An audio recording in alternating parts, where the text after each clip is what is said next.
Bom dia a todos. É com enorme satisfação que nós estamos aí no nosso primeiro evento online, agradecendo primeiramente ao nosso querido presidente, o Dr. Caio, ah, agradecendo também ao JB por esse esforço e por todas as participações durante as nossas reuniões nas comissões. E em especial ao doutor Ives, que nos enche de orgulho de estar nesse momento agora, e com um tema tão importante, é, tão importante nesse nosso momento de tanta fragilidade, de tantas necessidades que nós temos, em especial emocional e diante das nossas atividades profissionais. Fica aqui o meu muito obrigado de coração, muito obrigado ao vice-presidente doutor Márcio e a todos que estão nos ouvindo, muito obrigada. Pois não. Eu, O JB vai falar. sim, vou falar um instantinho apenas. Eu quero inicialmente saudar a todos, saudar ao nosso presidente, à presidente da comissão, vice-presidente, aos companheiros que estão integrando esse grupo de trabalho, e dizer que nós estamos começando com aquilo que normalmente oratória se coloca no final, chave de ouro. Aqui, lá na oratória, a chave de ouro é para encerrar com êxito alguma coisa. Aqui é para abrir.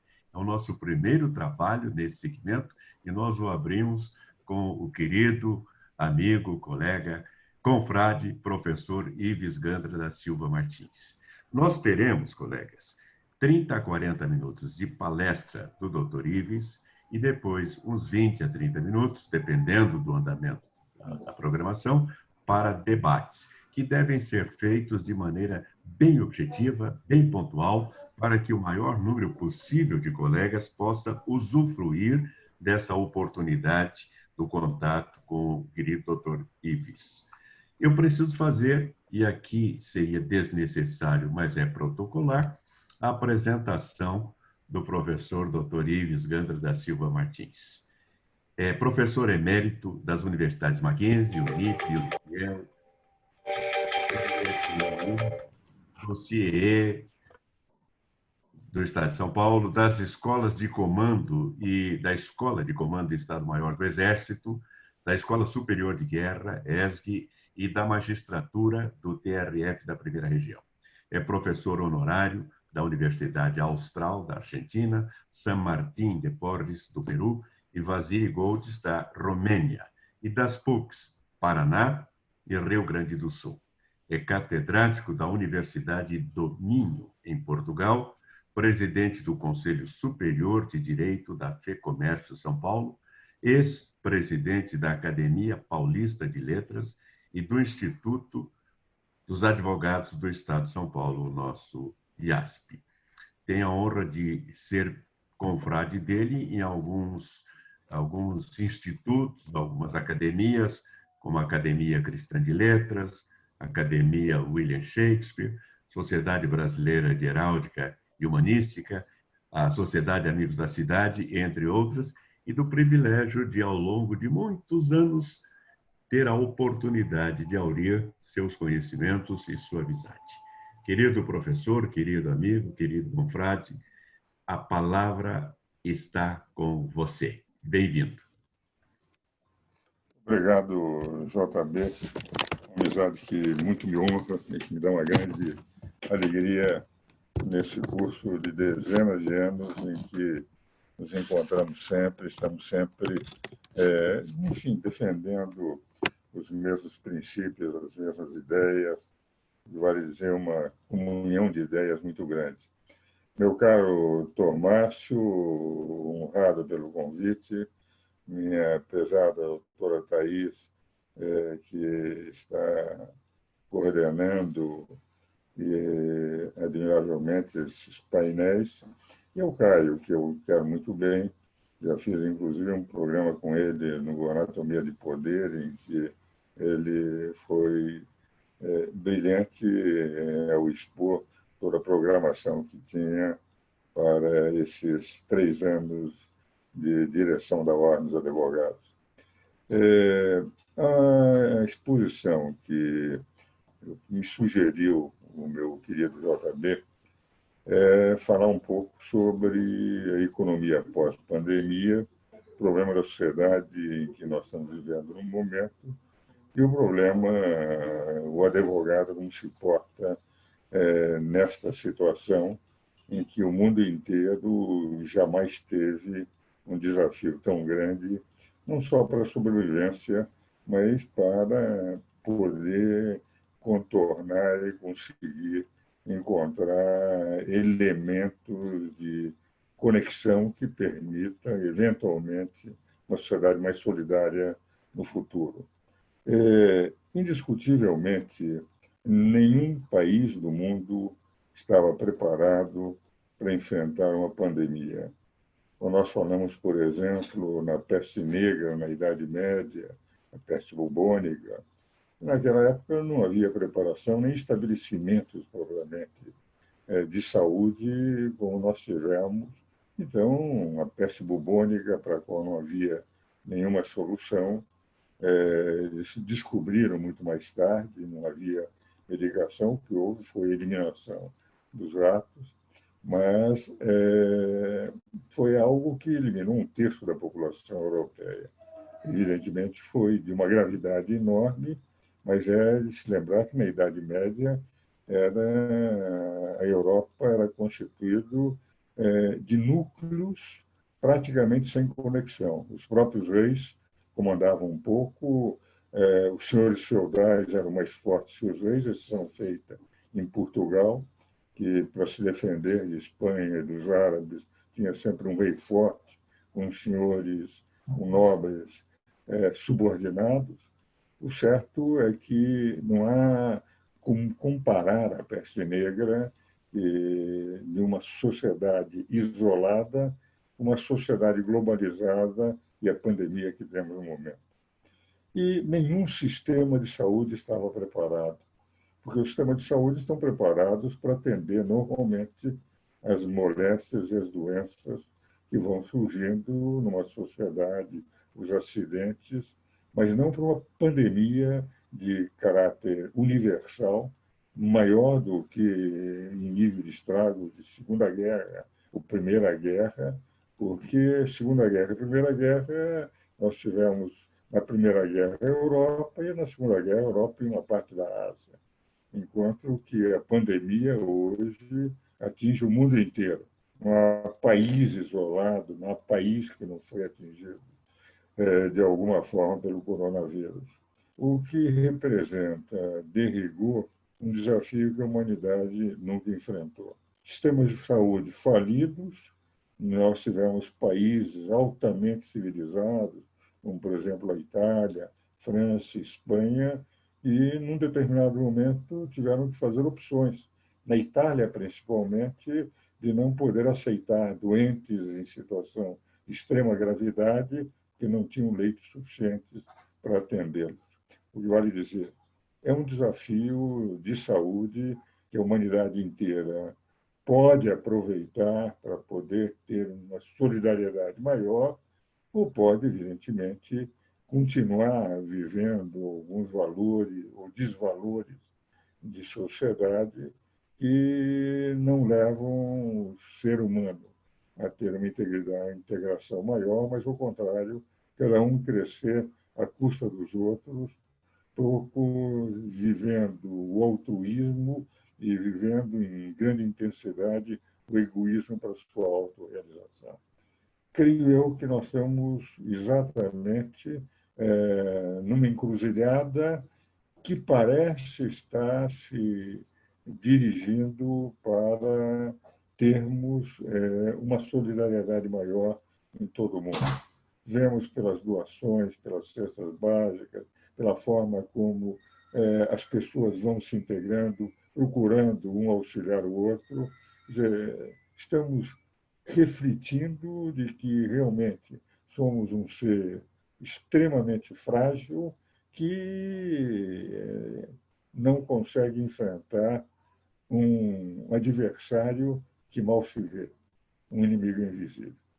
Agora, as consequências em cada país, elas têm sido examinadas de forma diferente. Por exemplo, se critica muito o Brasil está em quarto lugar entre os países com coronavírus. Ora, o Brasil estava no domingo em 23º lugar entre os países que, pelo nível de população, isto é, em mortalidade, casos per capita, havia 22 países e grandes países e países civilizadíssimos na frente do Brasil. Hoje, os jornais publicam que a Suécia é o país per capita que mais mortes teve desde o aparecimento da coronavírus. E daí vem os Estados Unidos, a Inglaterra, a França, a Espanha, a Itália, com um número maior de mortes per capita do que o do Brasil. E nesses países têm procurado os governos, não só o governo central, quase todos são países unitários, são poucas federações, a Alemanha é uma federação, Estados Unidos é uma federação, mas Espanha, Itália, França, Inglaterra são países unitários. O que nós temos visto é que os governos centrais e os governos distritais ou regionais têm se unido para um combate comum. O primeiro aspecto que eu gostaria de trazer para uma reflexão de todos nós advogados que estamos aqui nessa reunião é de que a crise de política ela tem que ser afastada. A crise política entre Israel e o Estado palestino deixou de existir para combater a coronavírus. Na Alemanha, a Merkel conseguiu que situação e oposição se unissem para um combate. Em países europeus, onde a mortalidade é maior do que no Brasil, nós não estamos vendo disputas políticas. Percebe-se que há dois grandes desafios. O primeiro desafio é o desafio da saúde, como salvar vidas. O segundo desafio é como conseguir recuperar a economia para que o desemprego não venha a ser um flagelo no futuro. E, nesse particular, é como se estivesse num avião em que duas teorias fossem discutidas no avião, mas ninguém gostaria que o avião caísse. E nos países europeus nós estamos vendo muito mais a união dos políticos numa busca de solução. O Brasil criou um terceiro aspecto em relação a esse desafio econômico e de saúde, o aspecto político. Nós passamos a ver não só os governos estaduais como o governo federal em conflito permanente e evidente, como dizia Mark Twain, a imprensa ela tem como finalidade separar o joio do trigo, publicar o joio, porque trigo não vende jornal. A imprensa vive constantemente procurando frases isoladas. Ontem, uma frase do presidente Lula foi uma frase exploradíssima, porque ele foi extremamente infeliz, já pediu desculpa. Frases isoladas do presidente Bolsonaro são manchetes permanentes do jornal. Nós vemos, assim, governadores como o governador Dória, o governador Witzel, em claro confronto com o presidente da República.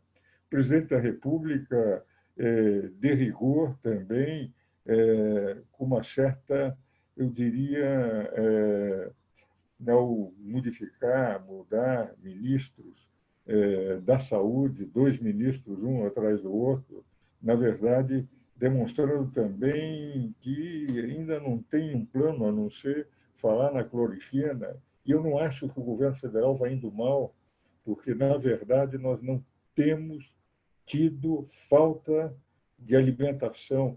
Nós estamos vendo o Ministério da Agricultura, da Agropecuária, o Ministério do Agronegócio funcionando de tal maneira que, numa crise dessas, não está havendo falta de alimentos.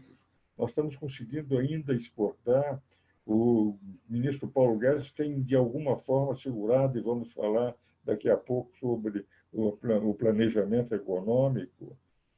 mas as fases deles são exploradas. E nós passamos a ter um elemento político em que os bombeiros não estão conseguindo acalmar nem governadores, nem presidente da República, o que é um complicador maior para sairmos desta crise em que estamos vivendo.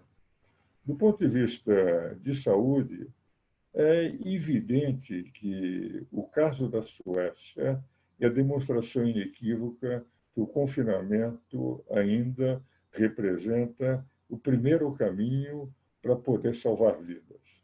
O problema econômico é extremamente relevante. Na Segunda Guerra Mundial, o problema econômico na Europa era pensado por todos os países que estavam em conflito, mas o que era importante era ganhar a guerra. No momento, o que é importante é ganhar a guerra de saúde para poder haver a recuperação econômica depois.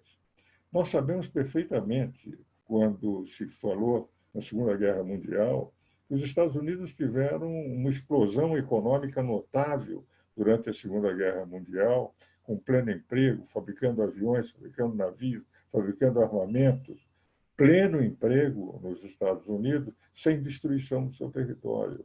O que não aconteceu na Europa, em que houve a destruição de todo o território europeu pelos bombardeios, inclusive os bombardeios não eram tão violentos como entramos na era nuclear, mas eram bombardeios destruidores.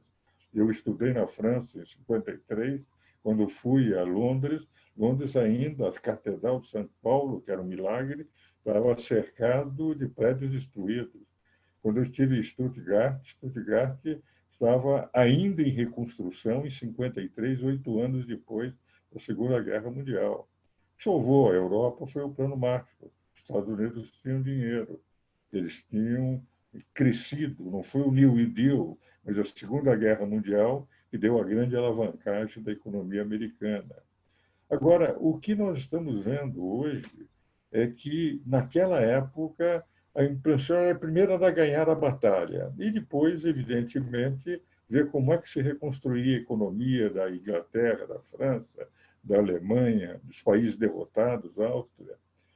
Agora, no momento, embora os dois problemas sejam importantes, o certo é que o confinamento é para salvar vidas, mesmo que isto atrase a recuperação econômica. E ao atrasar a recuperação econômica, nós não podemos pensar em que os estados têm que ter liberdade absoluta, dizendo o seguinte: nós não concordamos com o presidente, mas queremos que o presidente mande bilhões e bilhões de recursos para que nós possamos enfrentar, quando, na verdade, cada unidade federativa tem que ter o seu planejamento econômico e a sua estrutura orçamentária para enfrentar. A União está tendo, evidentemente, muito mais gastos e muito menos receita. O Brasil inteiro tem uma dívida de 80% do PIB. Calcula-se que nós vamos chegar no fim dessa pandemia com 92% a 95% de endividamento, o que representa que nenhum país emergente tem um endividamento tão grande, ou terá um endividamento tão grande quanto o do Brasil, que se assemelhará ao endividamento dos países civilizados, dos países desenvolvidos, das maiores economias do mundo, onde efetivamente esse endividamento se formou no curso de dezenas e dezenas de anos e tem sido rolado sem grandes aumentos. Ora, esse endividamento, para atender estados sem contrapartidas, isto que se pretende, por exemplo, de ontem se fez um acordo, a meu ver, razoável, no Supremo Tribunal Federal, da Lei Candir, em que a União concordou, porque realmente era corrigir os efeitos negativos da Lei Candir, em que a União se responsabilizara em 96 e gradativamente não foi cumprindo as suas obrigações, levando os estados a entrarem com uma série de ações e onde chegou a um acordo na Suprema Corte sobre a Lei Candir, que vai irrigar os estados com 65 bilhões de reais. 65 bilhões de reais, para que você tenha noção o que representa 1 bilhão. 1 bilhão de segundos representam nada menos e nada mais do que 31 anos e meio. Nós não temos noção do que representa 1 bilhão. Fala-se 1 bilhão como se fala em 10 reais. Ora, 1 segundo é 1, 2, 3. 1 bilhão de segundos são 31 anos e meio. 1 bilhão de reais representa uma verdadeira fortuna. A União vai ter, tendo menos receita e mais despesas, e ainda que bancar 65 bilhões. Agora, no momento em que a crise econômica, por causa de menores receitas, do confinamento necessário, do desemprego que está se gerando, da necessidade de se encontrar caminhos dentro dessa pandemia na economia, nós não podemos pensar em liberdade total. Vamos gastar o dinheiro, vamos emitir dinheiro, como eu tenho visto economistas de nome pensar numa emissão para atender a inflação, pouco se importa, vamos gastar as reservas que nós temos, e diminuímos muito as reservas esse ano. Aqui tínhamos no exterior de 380 bilhões, já está em quase 320 bilhões, estamos perdendo recursos para poder atender. E se não houver um segurar as contas do governo, e principalmente do governo federal, as contas que representam a possibilidade de nós continuarmos tendo condições de atrair capitais de fora, porque, embora ainda tenhamos perdido a condição de país investidor, nós não estamos naquela de países insolventes. Se nós fizéssemos a emissão, que muitos economistas vamos atender, não tem receita, tem, representa uma verdadeira loucura. Mas há projetos que não deixam de ser também irracionais. O que nós vamos precisar, passado o momento da pandemia? O que nós vamos precisar para que a economia se alavanque? Que a sociedade tenha recursos de poder aplicar.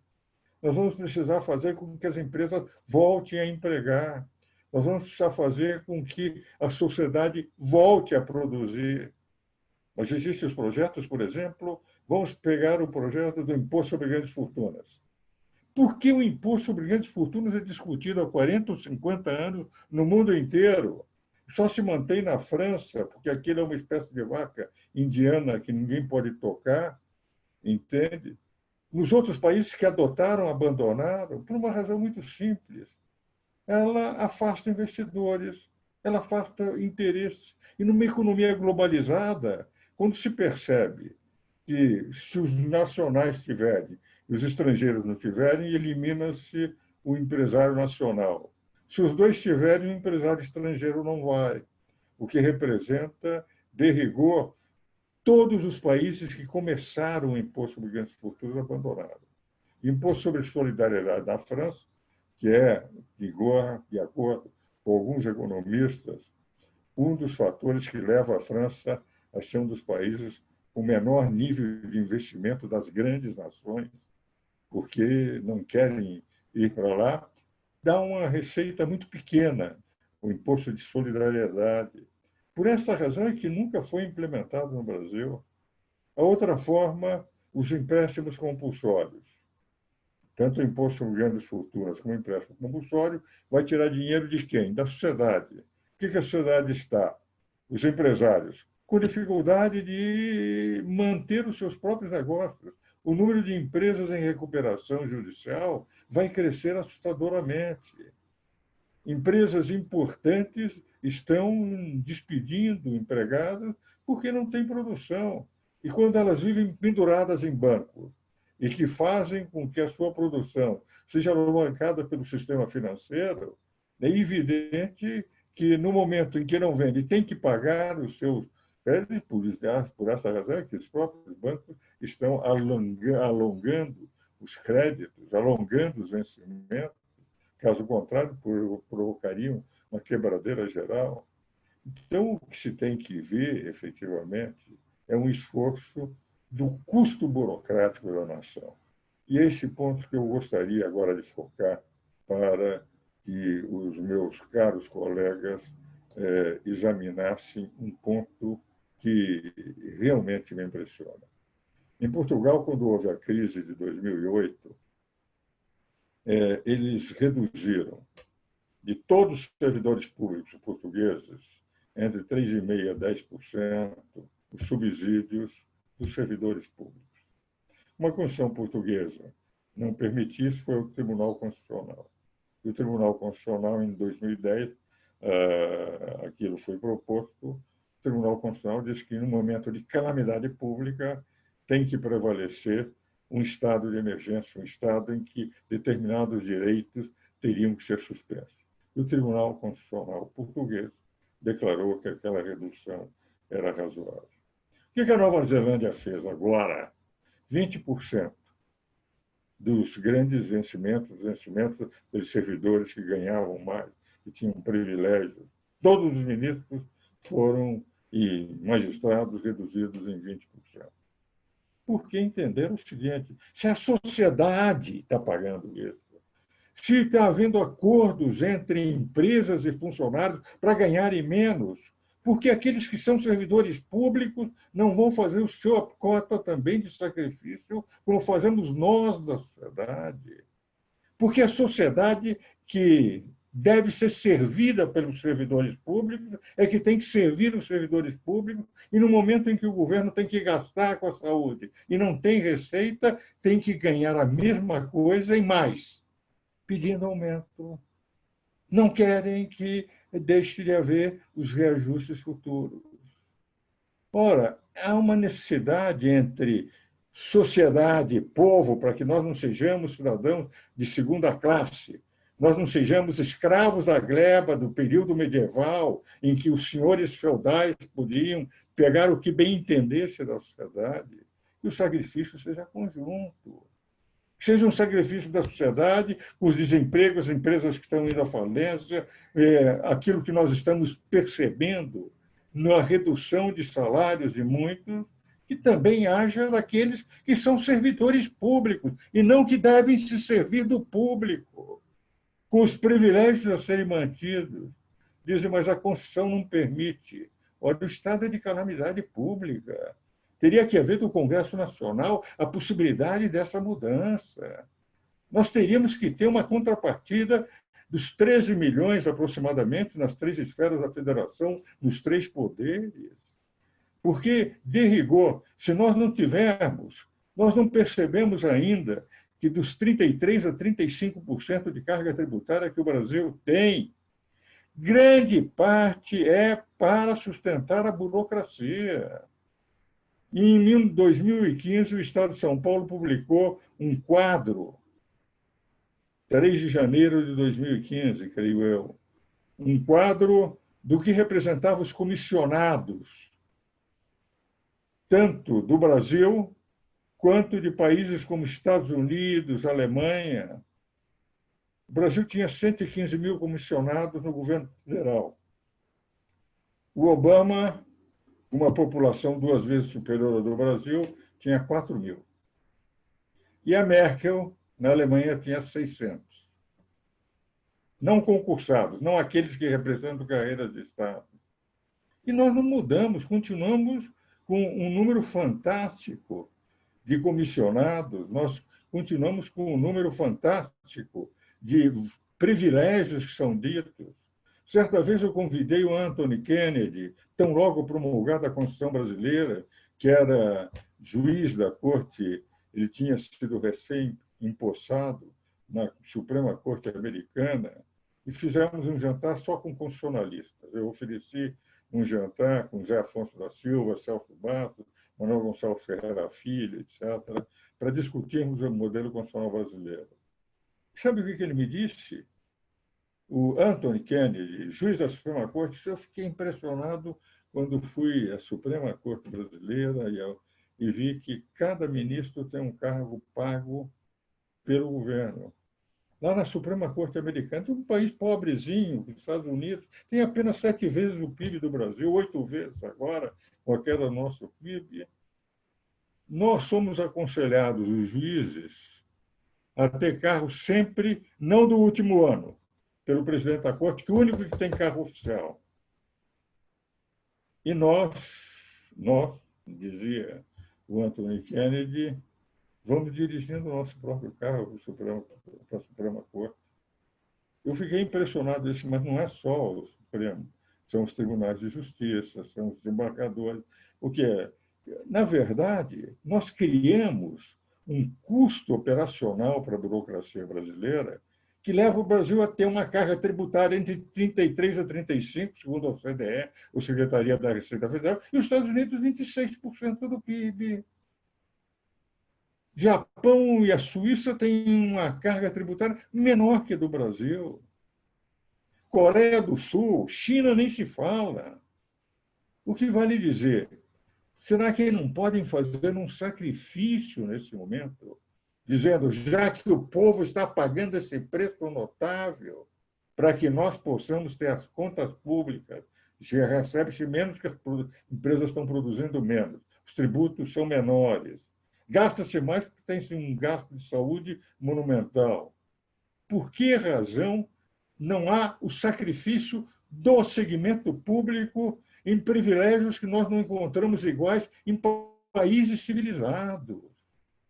Então, me parece que esse apelo que se faz às autoridades, aqueles que são os servidores públicos, aqueles que dirigem o país, aqueles que estão nessa multiplicação de estruturas governamentais, em 1991, e eu sei que já estou estourando o meu tempo, em 1991 eu publiquei um artigo no Estado de São Paulo com o título O Custo Político da Federação. Ulisses Guimarães me ligou em seguida. E nós tínhamos com o Bernardo Cabral, que, aliás, pertence ao Conselho Superior de Direito da Federação do Comércio, que foi o relator da Constituinte, com o Ulisses Guimarães, que era o presidente da Constituinte, um contato permanente. O Ulisses me ligou e disse, professor, quando for a revisão em 93, eu vou querer encontrar, fazer a ideia dele, que, aliás, depois o Menem aproveitou da Constituição Argentina, eu vou criar uma comissão de juristas indicados pelos diversos partidos. E como eu espero que eu vou ser o presidente como eu fui da Constituinte, e eu vou indicar aqueles de minha confiança para enfrentar esse problema que o senhor colocou no artigo, de que nós temos uma federação maior do que o PIB. Nós criamos uma federação maior do que o PIB.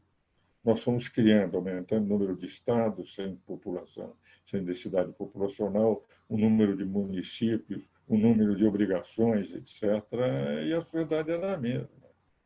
O custo político, nós estávamos naquele processo inflacionário enorme, que só o Plano Real é que equacionou. Eu tenho a impressão que isto realmente foi levando a uma federação burocrática que se inchou. O Brasil tinha 3.900 municípios no dia 5 de outubro de 1988. O Brasil hoje tem 5.560, 70 municípios. O que vale dizer, o mesmo povo teve que sustentar duas estruturas políticas, duas estruturas administrativas, um custo superior maior. A federação passou a não caber, com 33% a 35% de carga tributária, superior dos Estados Unidos, Japão, China, a Suíça, Coreia do Sul, que é um país emergente, que cresce de uma forma monumental, e que em 64, 61, 62 estava abaixo do Brasil em nível de crescimento, em tecnologia, etc. Entende? Por que razão, nesse momento de crise, em que o Brasil está precisando do auxílio de todos os brasileiros, não há um gesto daqueles que comandam o país, de presidentes, de governadores, prefeitos, deputados, senadores, vereadores, poder judiciário, tanto os tribunais federais, os tribunais estaduais. Ministério Público, quer dizer, aqueles que efetivamente estão conduzindo a nação.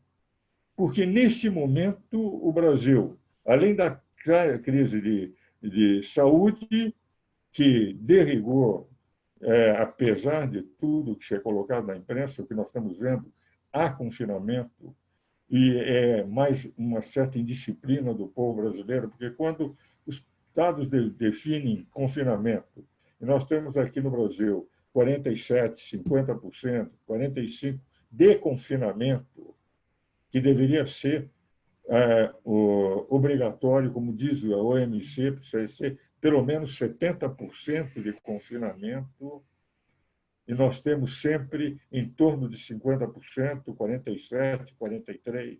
São Paulo tinha, semana passada, 43% de confinamento, apesar do governador do estado de São Paulo pretender, pedir que tivéssemos um confinamento, que o povo não saísse. O certo é que há uma certa indisciplina do povo que tem, evidentemente, feito com que haja uma expansão maior da doença. Mas o confinamento é fundamental, mas nós temos que pensar numa recuperação da sociedade com o sacrifício que a sociedade já está fazendo em nível de desemprego, em nível de redução de salário, em nível de recuperação de empresas, e que teria que ser dado aquele fator que é um dos que mais pesa na conta burocrática, na conta das despesas públicas, na conta do referencial da carga tributária em relação ao PIB. Agora, apesar de, como eu estou apresentando, dar a impressão de ser profundamente pessimista pelo fato de não ter os caminhos, eu tenho a impressão que nós vamos, e aí vai a parte final, de alguma forma melhorar. Nós já percebemos no Brasil inteiro, inclusive autoridades, que essa briga política, esse protagonismo político não tem sentido. O próprio Supremo, eu tenho a impressão que já está entrando numa linha. Ontem, pelo menos, a sessão do Supremo, e eles têm julgado muito ultimamente, de que os grandes temas vão ter que ser sempre decididos colegiadamente e não mais individualmente, como vinha sendo decidido nos últimos tempos. Considero um avanço extraordinário que, na grande temática, não se deixa a um juiz monocraticamente dar uma liminar, e isto é um avanço extraordinário para que os temas não passem a ter, muitas vezes, caráter ideológico, mesmo que não tenham, mas possam ser interpretados como tendo, e seja a própria Suprema Corte. Essa invasão de competência de um poder no outro, eu tenho a impressão que isso ficou muito claro nesses últimos tempos, o que leva também uma reflexão maior por parte, principalmente do Poder Judiciário, num certo ativismo judicial. Creio que as águas tenderão a voltar para o leito do rio. E creio também que os próprios governadores amanhã vão ter um contato, e as informações que se tem é que, nesse contato dos 27 governadores com o presidente da República, os bombeiros estão tentando afastar qualquer tentativa de confronto, de conflito, que poderiam fazer com que se mantivesse o clima de tensão política, já que temos a tensão econômica e a tensão de saúde. Então, dentro de um diagnóstico que eu fiz até agora, em que eu entendo que as contas públicas têm que ser seguradas para que a alavancagem possa ser feita da economia tão logo termine a pandemia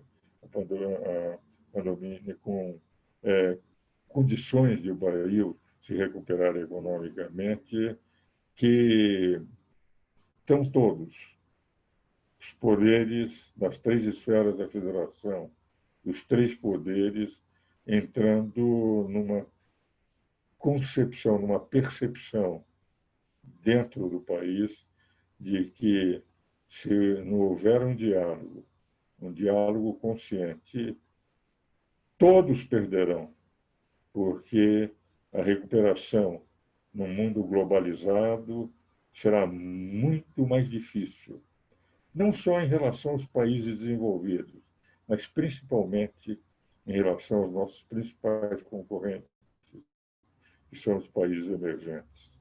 Então, dentro do pessimismo do meu diagnóstico, eu sou otimista de que a realidade vai fazer com que as nossas autoridades saibam enfrentar seus inimigos um de cada vez.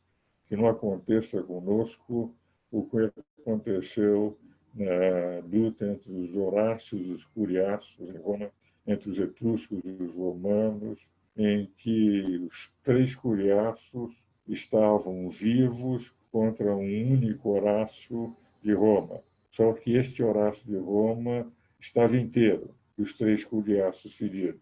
Em vez dos três terem enfrentado o Horácio sozinho, resolveram cada um deles enfrentar isoladamente. E por isso Roma ganhou com Horácio contra os etruscos, contra os curiaços. Nós também, a essa altura, em vez de criarmos inimigos internos, interna corpus, os próprios políticos estarem discutindo com um protagonismo de quererem aparecer mais, ninguém sobreviverá se continuarem cada um deles pensando, se cada um pensar na sua solução pessoal. Mas, ao contrário, o Brasil terá que sair como um todo. E eu tenho a impressão, pelo menos as sinalizações agora do Supremo, a reunião que se terá amanhã, eu sou otimista, porque as informações que se tem tido são de que os bombeiros atuarão para que seja uma reunião amena de busca de soluções e não de conflitos, que é capaz de agora entrarmos de novo com as águas voltando ao leito do rio, e aí podemos combater. O problema da saúde, em primeiro lugar, confinamento.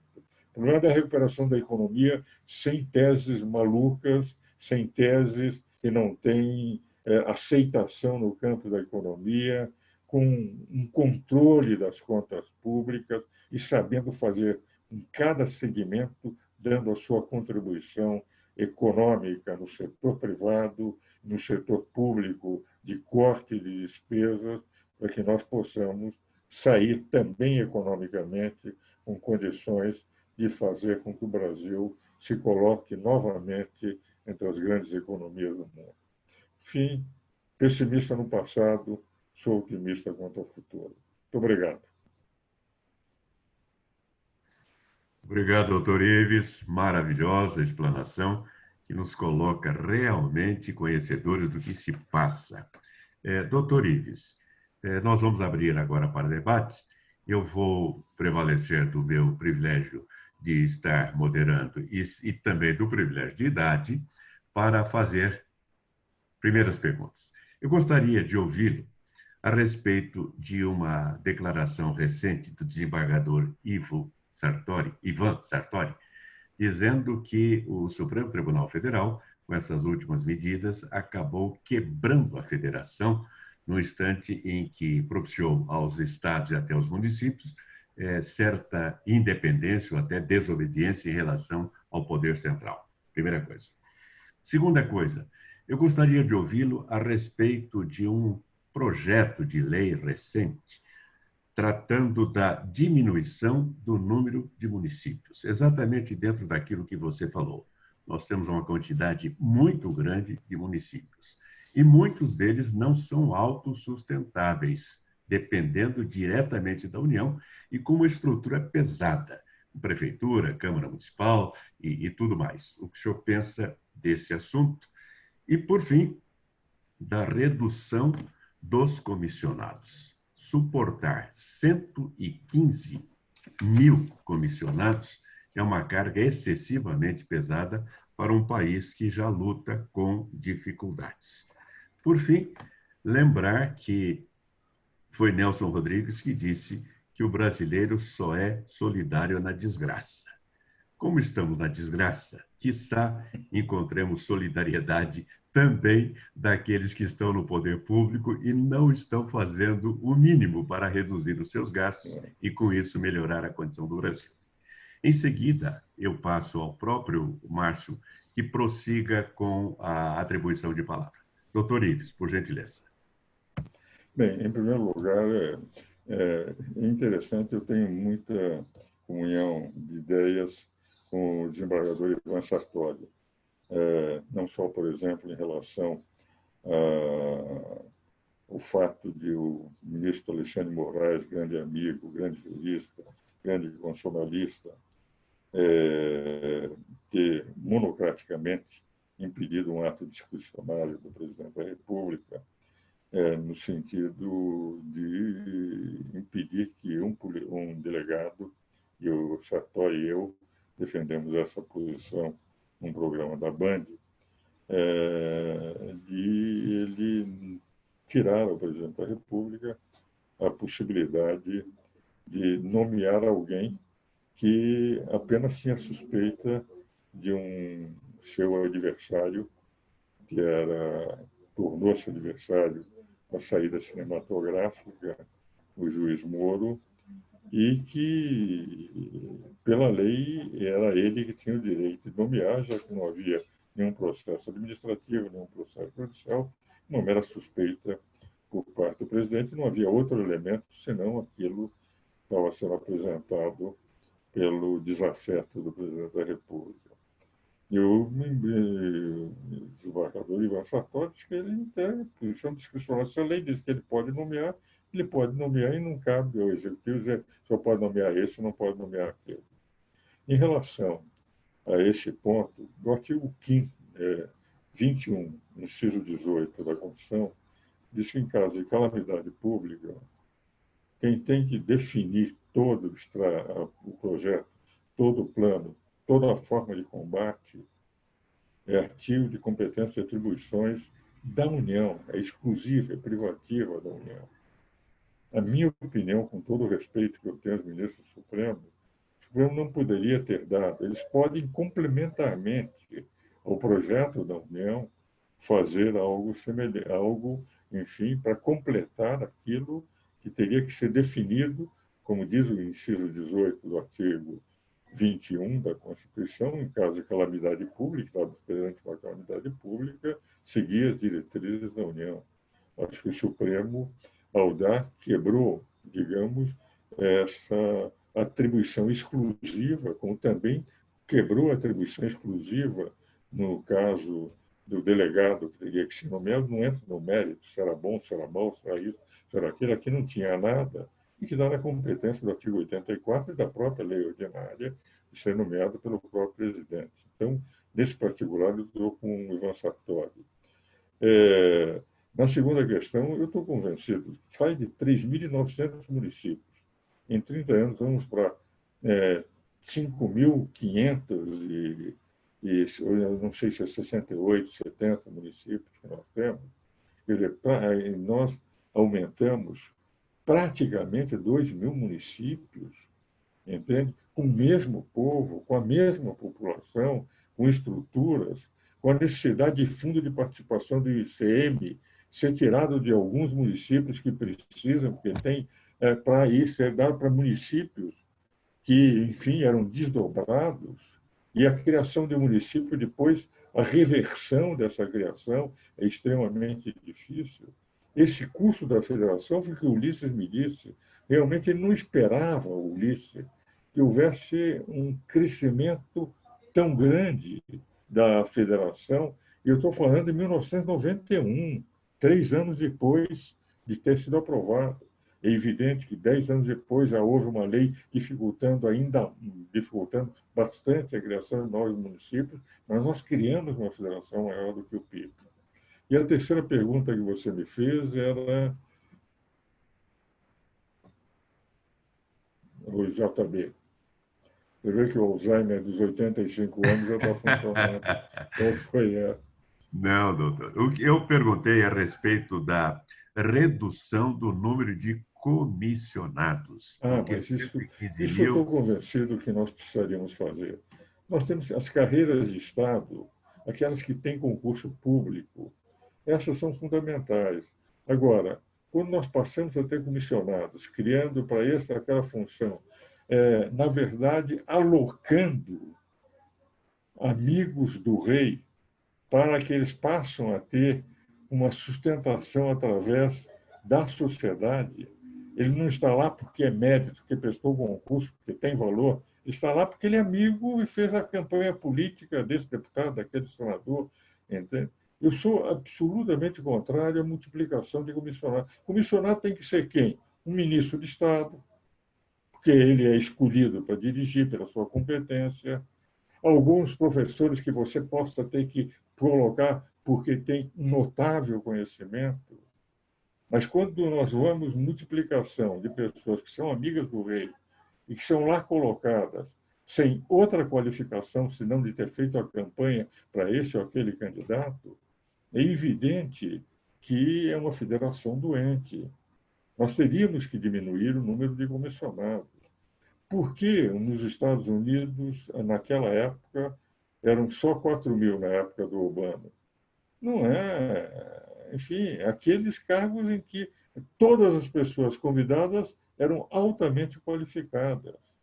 E não é, infelizmente, o que nós sentimos. E eu estou falando do governo federal, porque se nós analisássemos naquela época dos governos estaduais e governos municipais, então esse número seria consideravelmente maior. Teríamos que diminuir. Eu estou convencido que servidor público deveria ser feito por concurso público. E só um notável conhecedor numa determinada área é que poderia ser chamado. E normalmente não é fácil, hein? Porque um notável conhecedor numa determinada área não vai aceitar trabalhar para o governo quando ele já é conhecido na sua atividade privada, na sua respeitabilidade nacional ou internacional, não é? Então, a impressão que eu tenho é que aqueles especialistas mais com espírito burocrático, mas importante naquela determinada área, e que teria que ser. Mas eu sou contrário, absolutamente contrário, da OAB, a essa proliferação de comissionados. Professor Obrigado, Márcio. doutor Ives. Eu passo, então, a palavra agora ao Márcio, nosso presidente da mesa, para que atribua a palavra àqueles que queiram perguntar. Bom, primeiro, obrigado, professor Ives, por versar sobre esse tema, o advogado, a sociedade e a economia pós-pandemia. Esperamos com sua palestra e esperamos como cidadãos, como sempre foi, que superaremos esses desafios, extraindo das experiências anteriores as melhores soluções, assim como você versou. Eu queria aproveitar a oportunidade para falar da nossa comissão, mas antes pediria para que as autoridades que estiverem presentes se apresentassem no chat e que as perguntas fizessem naquele ícone QIA que existe aí embaixo, para que a gente pudesse organizá-las e perguntar, aproveitando a oportunidade para perguntar para o professor o tempo disponível, para que a gente possa eventualmente interromper e, posteriormente, prosseguir com as respostas dessas centenas, são 100 participantes que nos honram hoje com a presença. E eu peço só 5 minutos para falar da nossa Comissão de Jurimetria e Análise Preditiva. Ela tem um interesse humano em cada um de vocês, desses 100 participantes, porque nesse momento tão delicado, em que os números estão substituindo pessoas, as coisas se sobrepondo aos valores e a descrença dilapidando o amor, devemos somar esforços e consenso para o bem comum, como o professor proferiu em sua palestra. A nossa comissão é multidisciplinar. Ela envolve características estatísticas, de ordem econômica, de inteligência artificial, aplicadas ao direito.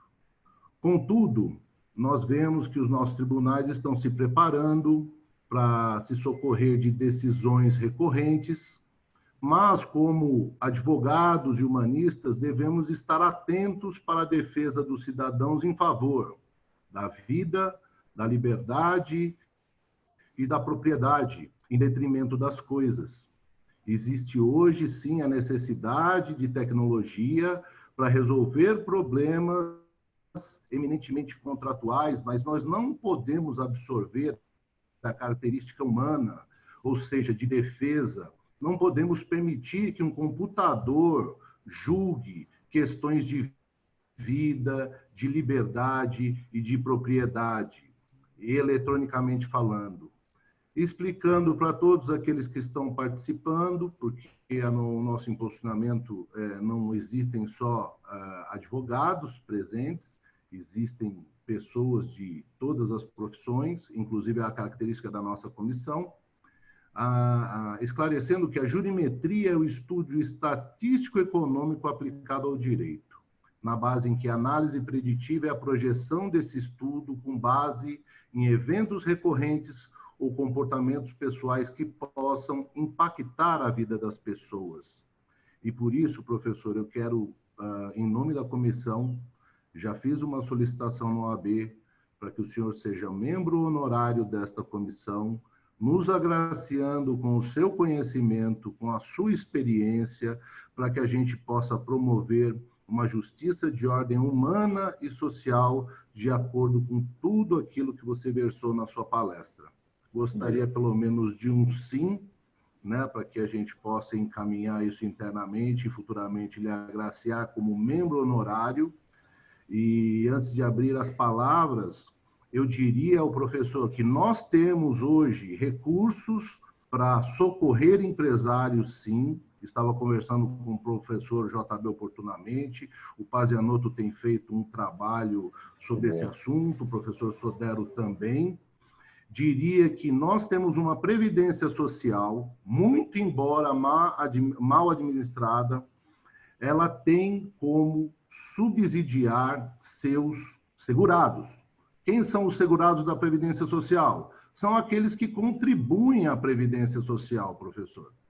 E daí, essas pessoas que contribuem há anos, como eu, por exemplo, há mais de 30 anos contribuo à Previdência, não estou sendo amparado pela Previdência Social por conta de um problema de saúde pública que deveria ser protegido constitucionalmente e amparado pela Previdência de acordo com os ditames constitucionais.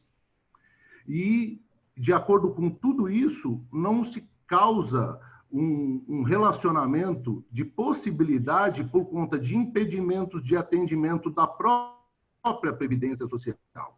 Então, nós temos medidas provisórias que violam preceitos constitucionais, nós temos uma Previdência Social ineficiente que deveria estar nos atendendo, que socorreriam aqueles empresários, até uma rede muito grande de restaurantes, demitiu oportunamente 680 funcionários, remetendo a culpa ao governo e as rescisões ao governo que o fizesse.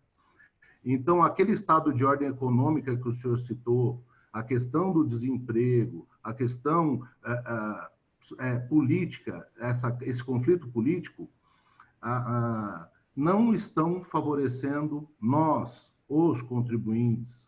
Então, professor, muitíssimo obrigado pela sua exposição, pelos fatos históricos, pela sua experiência. Eu não ouvi seu sim, roubei. Eu estou pensando aqui é o Faustão agora. Eu vou abrir para o senhor só confirmar e depois a gente... e diga também o tempo que o senhor tem disponível e, oportunamente, para aqueles que nós não conseguirmos responder as questões, nós encaminharemos ao professor para que a comissão possa fazê-lo. Em primeiro lugar, agradeço muito. Aliás, eu tenho uma vinculação à Ordem, porque eu fui conselheiro da Ordem durante 8 anos, no período da redemocratização, 79 a 84, de 85 a 86 presidi o Instituto dos Advogados, daí voltei em 87 a 88. Então, é a minha casa também, como ex-conselheiro. E fico muito honrado com essa lembrança do amigo Pazianotto, eu gosto muito, grande amigo, da terra, perto da terra da minha mulher, porque minha mulher é de Montemor, ele é de uma cidade lá perto, de Campinas, de Montemor, gosto muito dele.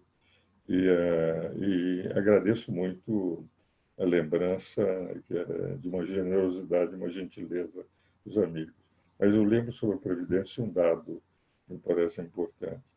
Quando se discutia o ano passado a reforma da Previdência, o que me impressionou foi o seguinte: a média do regime geral de Previdência, isto é, nós, de comuns mortais, nós, cidadãos da sociedade, entre o menor pagamento de Previdência e o maior, era de R$ 1.500, a média.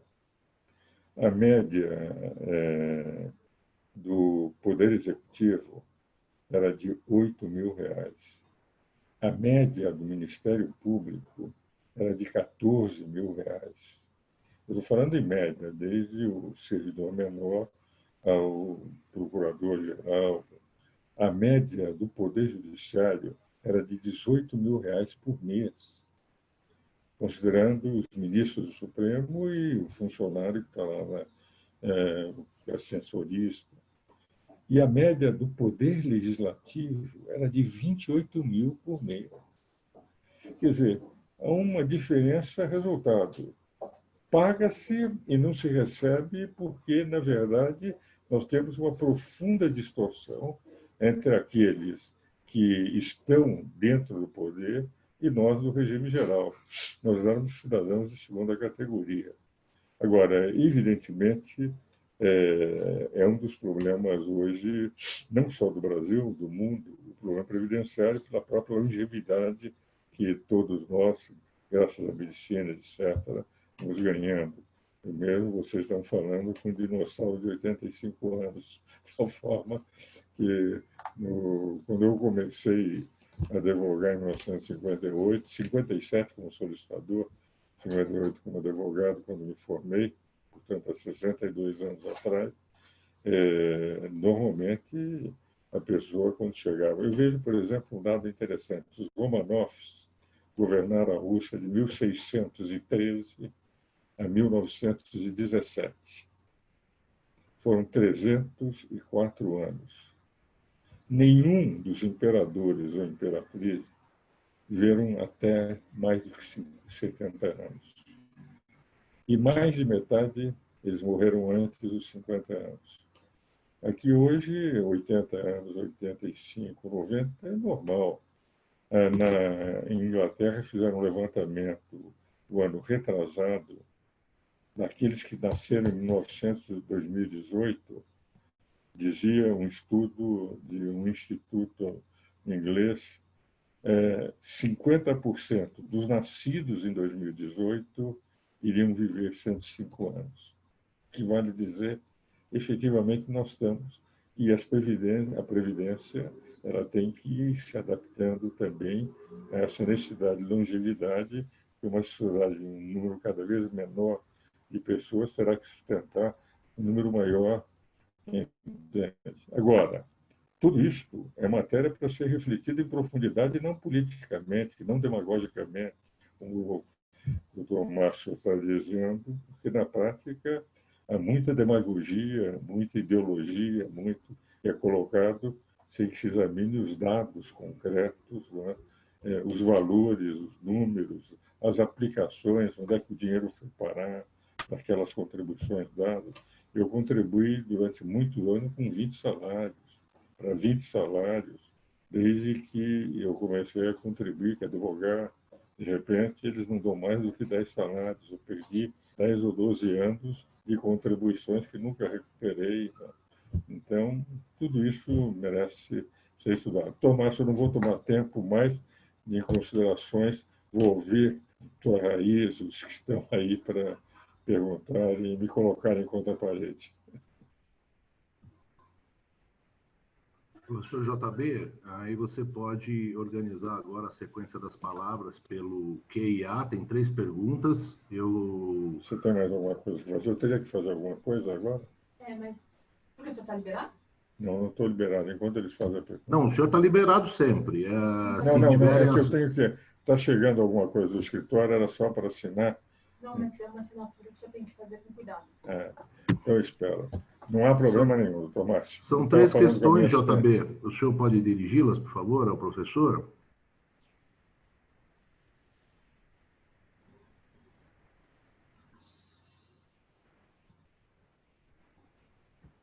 Por gentileza, os que estão pedindo a palavra. Quem é Jefferson Barbosa, é isso?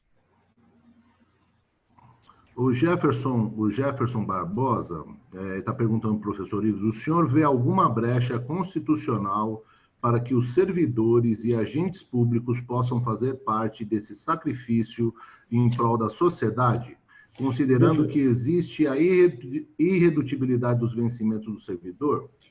Um prazer ouvir seus posicionamentos.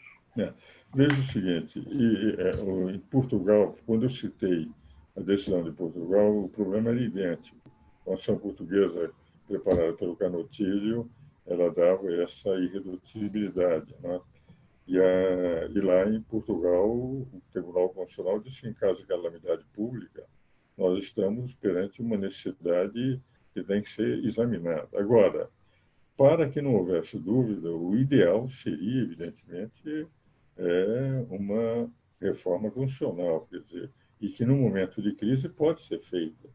Vale dizer, se toda a sociedade pressionar o Congresso Nacional representa a sociedade. Por que nós estamos fazendo sacrifício e vocês se ficam... Na Nova Zelândia, a iniciativa foi dos próprios servidores, entende? Quer dizer, eles mesmos tomaram a iniciativa, entende, para atender uma situação. Aqui, o ideal seria. Caso contrário, teremos que ir para o caso de suspender direito.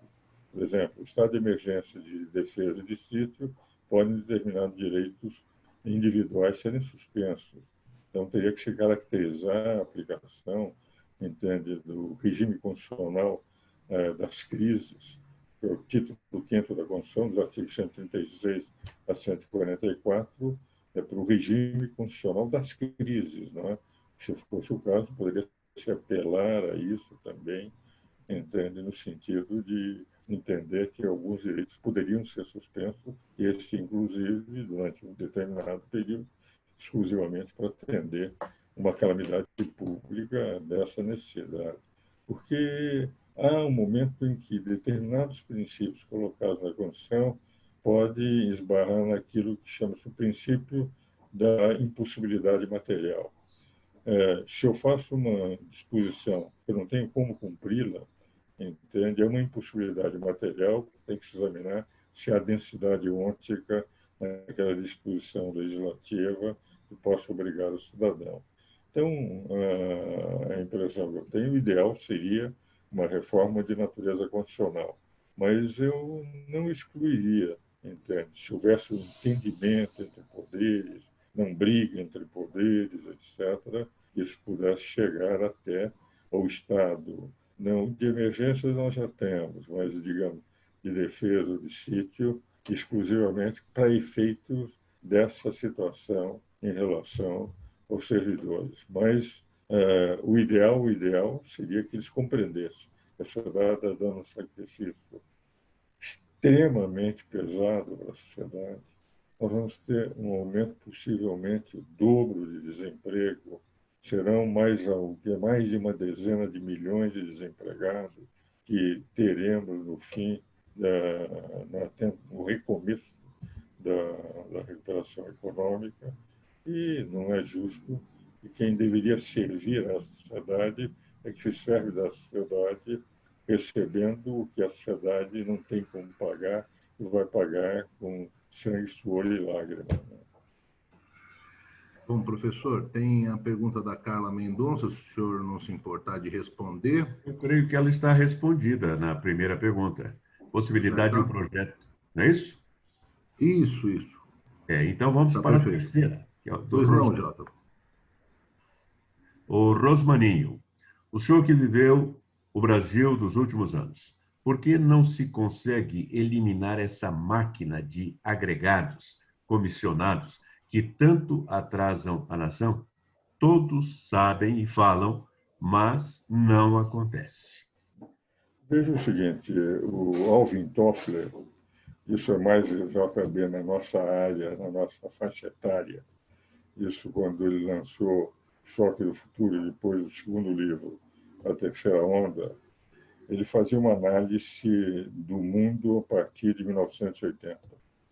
E ele dizia o seguinte: o poder é exercido por políticos e por burocratas. Os burocratas ele chamava de integradores do poder. Mas os burocratas são mais importantes, porque os burocratas, eles, em última análise, eles permanecem enquanto que o político depende do voto do povo. E de que forma os burocratas permanecem? Criando obrigações sobre a sociedade. O que vale dizer, eles são integradores do poder. Na medida que eles vão criando obrigações, eles vão se tornando imprescindíveis para continuarem dentro do poder. Então, nós vamos tendo uma agregação natural. Pego, por exemplo, em matéria tributária, certidão negativa para entrar numa concorrência. A maior parte, grande parte dos países não tem certidões negativas mais. Eu posso entrar na concorrência se a minha empresa estiver bem de balanço e se eu estiver discutindo com o governo, administrativamente, etc., não tem a certidão negativa, isso não inviabiliza. No Brasil, é um fator de corrupção, entende? O cidadão entra, cria um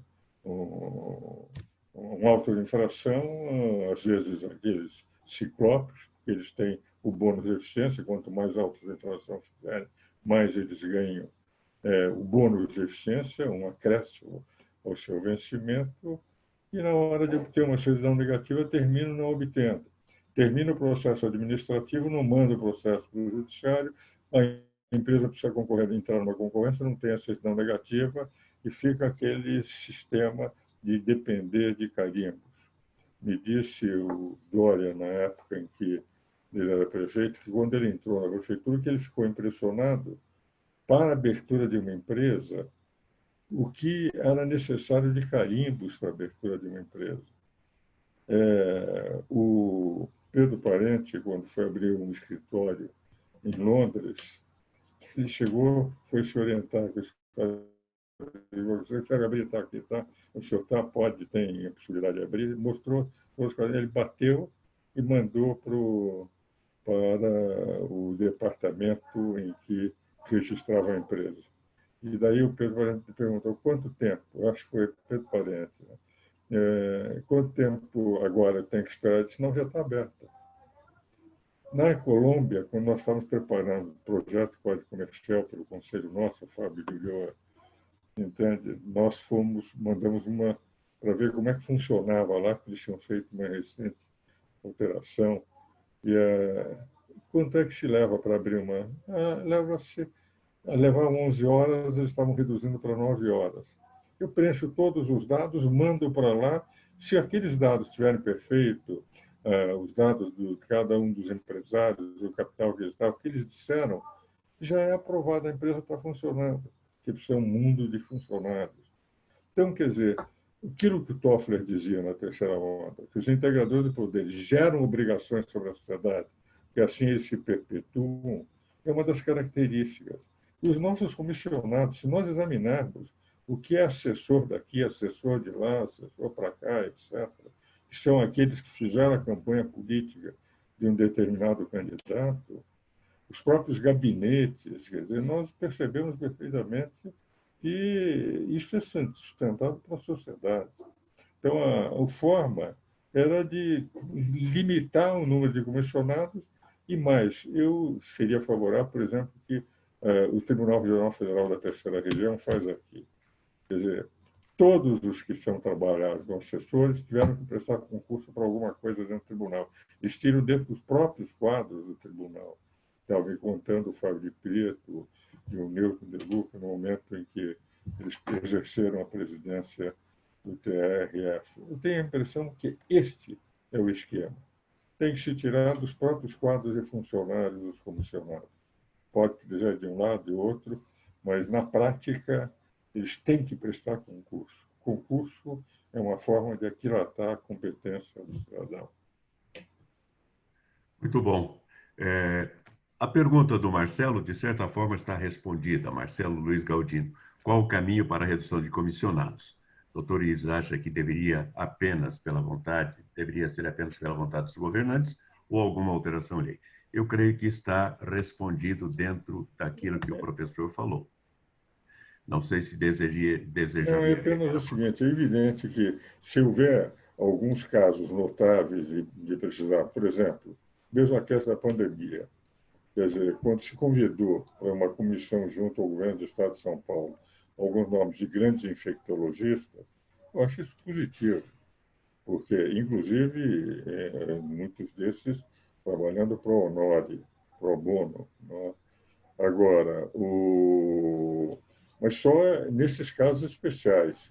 O fato de ser amigo do rei, para mim, acho que não deveria justificar, entende, ser agregado pelo fato de ter feito campanha. Né? Muito bem. O doutor Bento Pucci Neto pergunta: diante da invasão de competência dos poderes, o senhor entende que seria o momento de aplicar o artigo 142 da Constituição Federal pelas Forças Armadas para repor a ordem na nação? Eu entendo que isso pode acontecer, mas aliás, ainda ontem na UOL teve um debate sobre isso, e a minha colocação teria que ser visto à luz do que eu escrevi, do que eu disse nesses últimos 30 anos. O que ocorre? Se houver uma invasão em ponto concreto, e se um poder pedir às Forças Armadas, ela só pode atuar para solucionar aquele ponto concreto. Vou lhe dar o exemplo. O senador Delcídio foi preso, sem que o Senado tivesse autorizado. E, pela Constituição, o Senado teria que autorizar a sua prisão. Se o Senado recorresse às Forças Armadas, as Forças Armadas, no artigo 53, acho que parágrafo 2º da Constituição, determina que o Senado autorize o Supremo a prender, razão pela qual ele vai ser solto e, se o Senado autorizar, ele vai ser preso de novo. Então, a intervenção para repor a lei e a ordem seria sempre pontual, naquele ponto em que fosse afetado e se houvesse o pedido de um poder, quer dizer, aquele poder que se sentisse ferido. Essa é a minha interpretação do 142. Muitos leram meu livro, pegaram vídeos meus antigos de outros governos e colocaram como se fosse uma defesa de um golpe de Estado. É evidente que foi colocado como um poder moderador. As Forças Armadas hoje têm uma visão extremamente democrática do que representa um Estado democrático de direito. Eu sou professor da Escola do Comando de Estado-Maior do Exército há 31 anos, leciono para coronéis que vão ser generais no fim daquele ano, alguns deles vão ser convidados nas vagas que forem abertas, e sei perfeitamente o espírito deles. E o espírito nunca é de dar golpes de Estado ou voltar. A diferença, por exemplo, entre 64, em que toda a sociedade apoiou aquela revolução.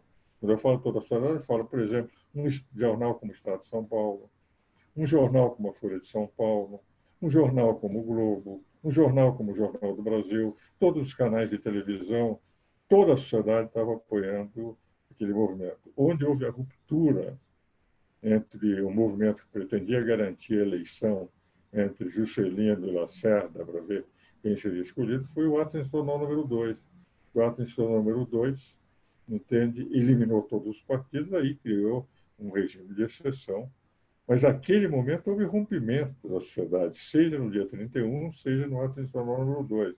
Agora não, foi colocado na Constituição para repor a lei e a ordem. E só repor a lei e a ordem a pedido de um dos poderes no ponto concreto em que a lei e a ordem foi rompida. Só naquele ponto. Por exemplo, muitos pegaram, não, o 142 permite que se tire os 11 ministros do Supremo. É impossível. Eles foram indicados, se eles abusaram da sua competência, é que poderia haver se um dos pedidos dos poderes pedisse e caracterizado que efetivamente aquele dispositivo da Constituição tivesse sido colocado. Eu coloquei mais como um poder, uma força de frappe, que o De Gaulle apresentou logo que assumiu e começou a exploração de armamentos nucleares na França, e perguntaram ao De Gaulle: o senhor acredita que o senhor vai poder vencer a Rússia ou os Estados Unidos com a sua força nuclear? Eu disse, nunca. Eu perderia qualquer guerra contra os dois. Mas eu teria de tal forma, ou os Estados Unidos ou a Rússia, que eles nunca gostariam de entrar em guerra comigo, porque realmente força nuclear é destrutiva. Aquilo foi colocado na Constituição, mas como um alerta. Todos estão no Estado Democrático de Constituição. Se não entenderem os poderes, se os senhores não se entenderem, caberá às Forças Armadas, com poder moderador, exigir o cumprimento da Constituição, até porque o 142 está no título 5º. O título 5º tem como titulação dizer o seguinte: os instrumentos para a defesa do Estado Democrático de Direito. A redação pode não ser essa, mas esse sentido. O título tem o sentido. São os Estado de Defesa, Estado de Sítio, Forças Armadas e Segurança Pública, que são as forças policiais, delegados, Polícia Militar, as diversas polícias, inclusive a Polícia Municipal, agora pelo parágrafo 8º. Então, é este o sentido. Mas nunca de golpe, nunca. E é pontual, só para aquele momento, para aquele aspecto que foi realmente a lei pisoteada e a pedido de um dos poderes. Pode ser que o pedido não seja aceito, ou pode ser que o pedido seja aceito. Mas terminou. Isso já aconteceu no estado de emergência. Lembra-se, no governo Temer, quando houve a invasão do Congresso Nacional, que o Temer lançou por uma tarde o estado de emergência, liberaram, estavam pondo fogo e tal, liberaram o Congresso, etc., e imediatamente terminou o estado de emergência. As Forças Armadas cumpriram. Foram lá, pôs todo mundo para fora e cumpriram, entende? Porque a sociedade estava invadindo. Né? Aquilo, entretanto, não era a terceira parte do 142. 142 tem 3 partes. A primeira, defesa da pátria. A segunda, defesa dos poderes constituídos. A terceira, garantir a lei, a ordem e de qualquer dos poderes. Aquilo foi a segunda parte. Garantir as instituições. Não? Perfeito? Perfeito. Com esta pergunta, encerramos aqui os debates. E aqueles que desejarem formular alguma pergunta podem fazê-lo através da comissão, que encaminhará ao professor Dr. Ives para que responda oportunamente. São 12 horas e 30 minutos.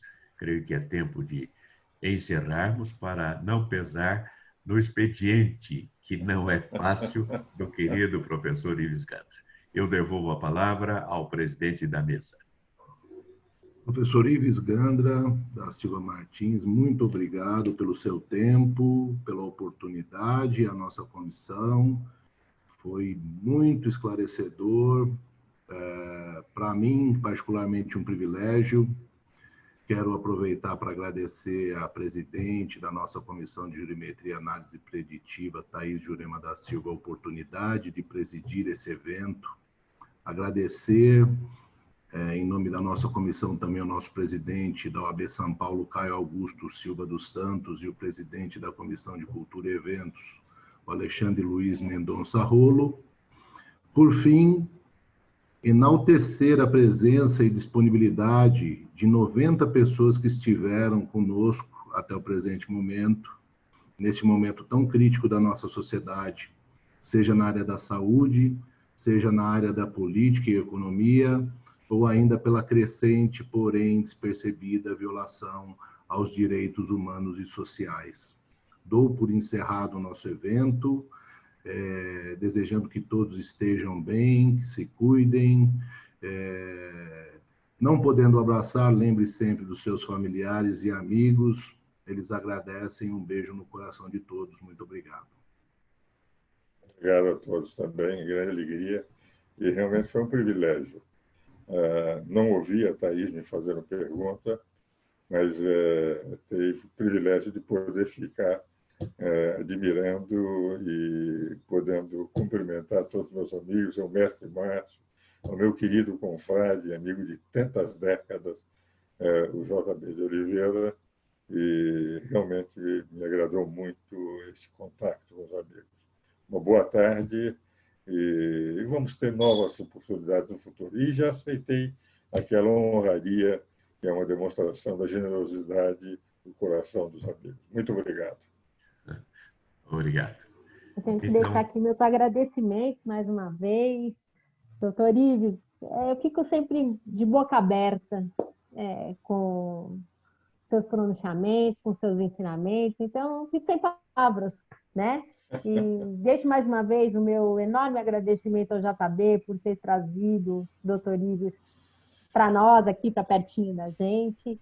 Espero que a gente possa ter outros eventos. Agradecer a Danila pela organização do evento, que eu sei que nesse tempo tão difícil ela esteve lá presente, ao Márcio Fábio também, a todos aqui que prestigiaram esse nosso evento, que a gente possa ter novos eventos. A gente já está organizando um novo evento para falar sobre inteligência jurídica.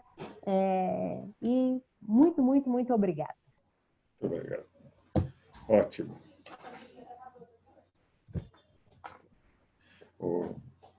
Excelente. podemos fechar, então, a sala. Muito obrigado aos queridos amigos da Modê que propiciaram o seu apoio, tornando possível e exitosa essa experiência. Muito obrigado. Gratíssimo. Para a secretaria.